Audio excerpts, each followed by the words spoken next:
My assessment of the problem indicates that it all started from the cotton fields of the United States, where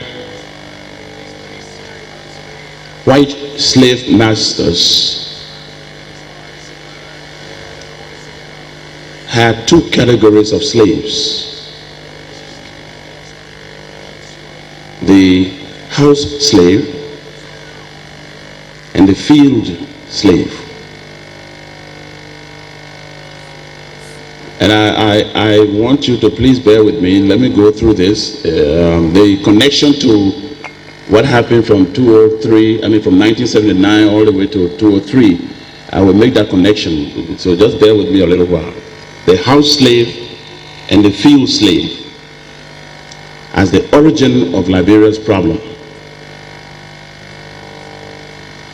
My knowledge of the conditions of these two categories of people is that the house slave was favored by the master because that was the slave that worked in the house of the master.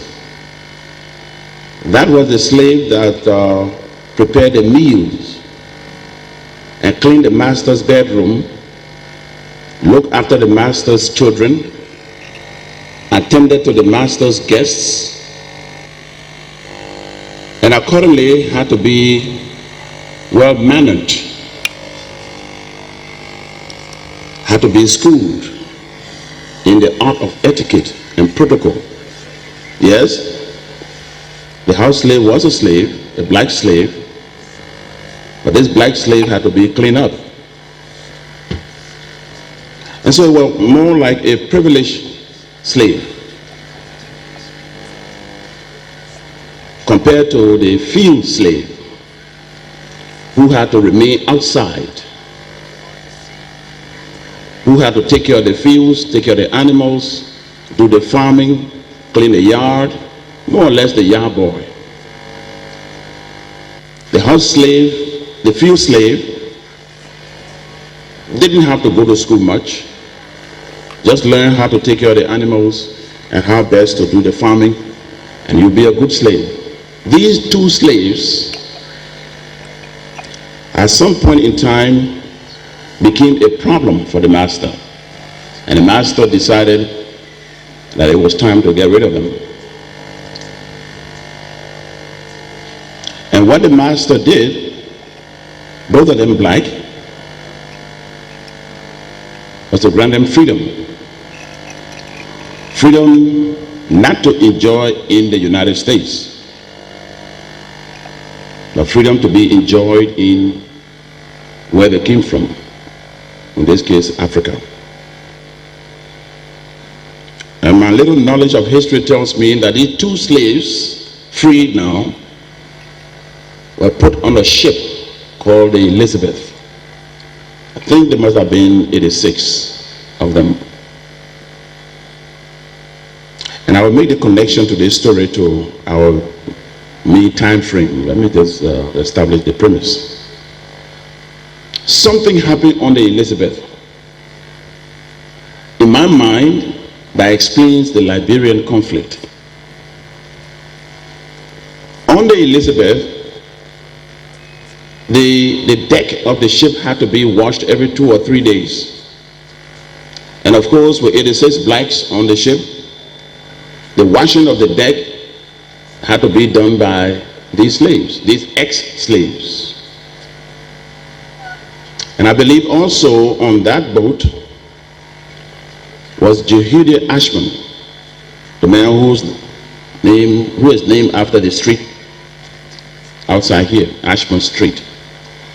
Jehude Ashman was white, and he, I think, was the agent of the American Colonization Society. Also, I'm told, was Elijah Aries, also white. Both of them were on this vessel with the 86 immigrants. And the immigrants began fussing among themselves Who would watch the ship today or watch the deck? Initially, it was the few slaves that were on the boat that was expected to do the washing of the deck, because normally it's the few slaves that does all the dirty work, if you will. And then one day, one of the few slaves that was expected to do the washing refused to wash on grounds that we are all black. And he was making this case to one of the house slaves. So you go wash the deck today, and confusion broke out. But house slaves do not wash decks. That's the job for few slaves. You know that. So they went to the master. In this case, Juhidi Ashman and Eli Iris. Grand confusion on the boat. At the end of hearing both sides, an agreement was drawn up outlining how they would conduct themselves. Both of you are free slaves. You must not see yourself as master over the other. And so one day, those of you who are quote-unquote free slave will wash the deck. On Tuesday, those of you who are house slave will wash the deck. But we cannot make differentiation here, because both of you are slaves, free. The document that they put together was signed, and that document is called the Elizabeth Pact.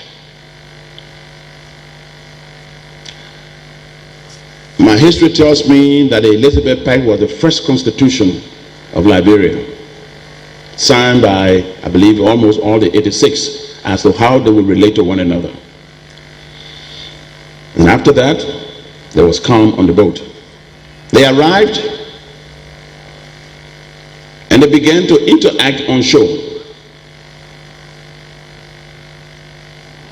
The conflict between the house slave, well-trained, reasonably educated, well-mannered, and the field slave, hard-working, not too much interested in all the glamour of position, but rather labor.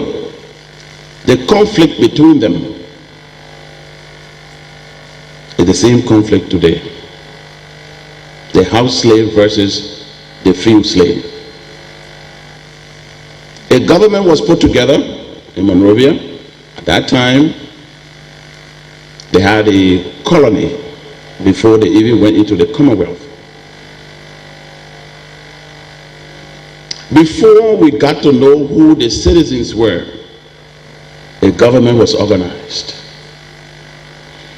And so Liberia is a country where the government comes before the people.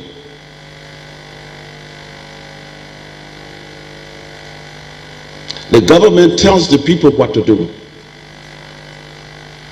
and not the other way around. And so you see, the Liberian democracy, 161 years old. I believe we are the third oldest democracy in the world. I stand to be corrected. The United States, more than 200 years, somewhere around 230, 231 years of democracy. Haiti, I understand, is the second oldest. The Haitians had a riot, and they got rid of their French masters, and there where their independence came from. And Liberia, the third oldest democracy in the world. We are older than India. We are older than China, older than Ghana, Nigeria, Guinea, Sierra Leone, South Africa. On the continent of Africa, we are the oldest democracy.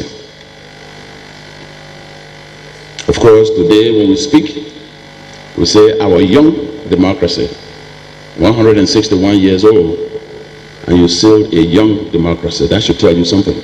Anyway, so the government was created before the people, and the people began to look up to the government. But the government that was created was a facade. It was not truly a government capable of running a republic. Notwithstanding, it declared itself independent, 1847.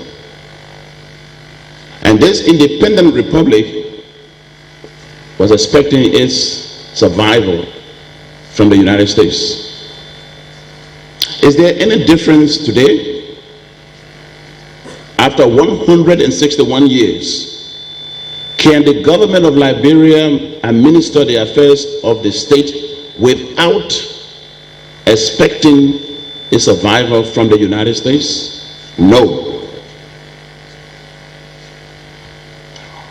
Well, when you are independent, when you are sovereign, then you're supposed to control your government. But the people came second. And so today, the entire conflict, in my analysis, that is going on in Liberia is about the people of Liberia trying to take control of the government, and the government refusing to be controlled by the people. That's what the conflict is about. If we, the people of Grand Crew County, for example, or of Cape Mount, or Lofa, are in charge of what is happening in Grand Crew, things will be different.